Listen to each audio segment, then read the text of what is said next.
স্বপ্ন আছে কিনা যে আমার মেয়েটাকে আমি একটা ভালো কিছু করব, আছে কিনা?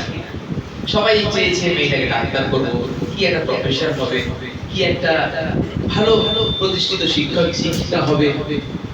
আপনারা কি কেউ চাইবেন যে আপনার মেয়ের ইজ্জত চলে যাবে? কেউ কি চাইবেন আপনারা? আজকে পশ্চিমবঙ্গে যা অবস্থা,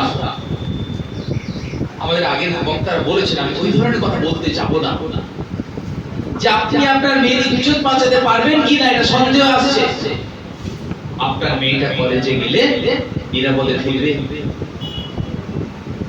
আইনের কলেজ, কলকাতার রাজপথে সরকারি কলেজে যা ঘটেছে, কলকাতার আরজিকর হসপিটালের ভিতরে যা ঘটেছে, আপনার মেয়ে নিরাপদ থাকবে, আপনি নিরাপদ। আমি পার্টি কেন করে হয়েছে অনেক কথা বলা যায়। এটা নওশাদ সিদ্দিকীর পার্টি, ওনার সিট নয় যে তার স্বার্থে আপনি এসেছেন।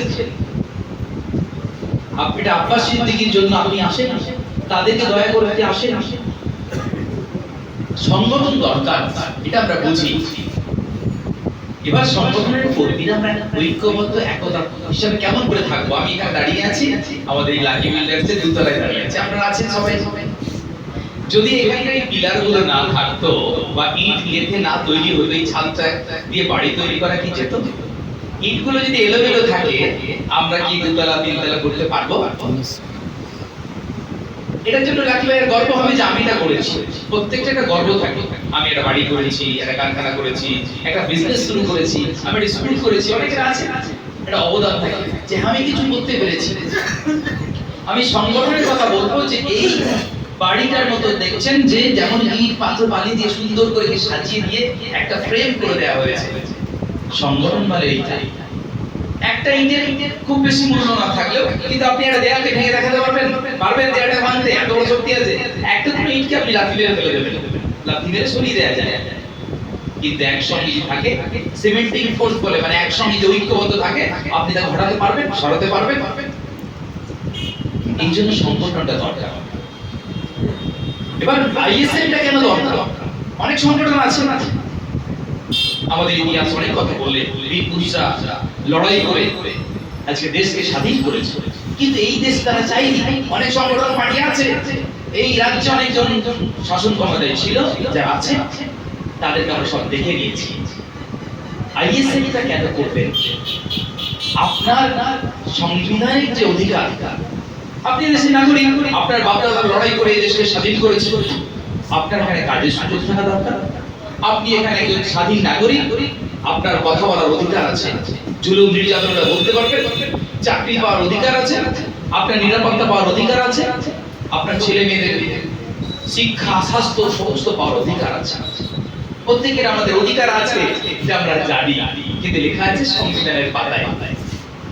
বাস্তবে আমরা পাইনি, মানে ভাগিদারির ভাগ পাইনি। বাড়িতে রান্না হয়, খাবার পাই। আমাদের দেশটা ওই রকম একেবারে সেই অনুন্নত দেশ, একবারে আফ্রিকার কোন দেশ যেখানে কোন সম্পদ নেই, এমন কিন্তু না। ভারতবর্ষ ছিল, আগেও ছিল, আমরা এটা জানি। শস্য শ্যামলে সম্পদে পরিপূর্ণ ভারতবর্ষ। এই ভারতবর্ষের প্রত্যেকটা নাগরিককে যদি সুবন্টন করে দেওয়া যেত, আজকে এই দারিদ্রতা দেখতে হতো না। আমরা দেখছি যেখানে মানুষের জীবন জীবিকার এমন হাল, হাড়ির হাল, কাজ চলে যাচ্ছে, কাজ নেই, চিকিৎসা করতে না পেরে মারা যাচ্ছে, চাকরি তো হারিয়ে যাচ্ছে, চাকরি আপনারা দেখছেন না, রাস্তায় বসে আছে শিক্ষকরা। এই অধিকার আস্তে আস্তে চলে যাচ্ছে। চাকরি পাইনি, ঠিক আছে, খেটে খাবে, আমরা কাজ করে খাই। পিছিয়ে পড়া সমাজের মানুষ লেবার দিয়ে খেটে খায়, সেই কাজের হাতের কাজের আর মূল্য নেই। জরি দর্জি, কাপড়ের কাজ, সোনার কাজ, সব কাজ চলে যাচ্ছে। শিক্ষিত যুবক যারা আছে, উচ্চ শিক্ষিত, তারা যোগ্যতা চাকরি পেয়েছিল, সেই চাকরি চলে যাচ্ছে, কাজ চলে যাচ্ছে। হসপিটালে গেলে কোন রোগ হলে, এই এমন একটা দুর্ঘটনা ঘটলে, যদি ইমার্জেন্সি ট্রমা কেয়ারে থাকার কথা, গত এক সপ্তাহ আগে হঠাৎ করে একজন ভাইজান রাতে ফোন করলো যে স্যার ডোমজুড়ে কেউ আছে, একবার হসপিটালে তাড়াতাড়ি পাঠান। একটা ছেলে, আমাদের খুব কাছের ছেলে, অ্যাক্সিডেন্ট হয়ে গেছে। গতকাল এখানে আসার আগে ভাইজানের সঙ্গে কথা হচ্ছিল, সেই ভদ্র বাড়ির বাইরে এসেছেন। তো ভাইজানকে বললেন যে এই ভদ্রলোকের জন্য আপনাকে ফোন করেছিলাম। ছেলেটার নাম এহসান, ছেলেটার বাড়ি ফুটফুরা শরীফে। সে আমাদের বাড়ির ছেলে, ইয়াং ছেলে, খুব ভালো ছেলে। আসছিল, একটা বড় গাড়ির সঙ্গে অ্যাক্সিডেন্ট হয়েছে।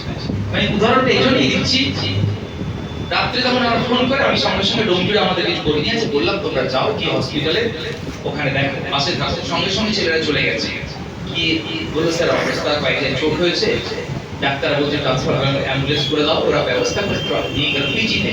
ফোনে যোগাযোগ আছে যে তুমি কি ইমার্জেন্সি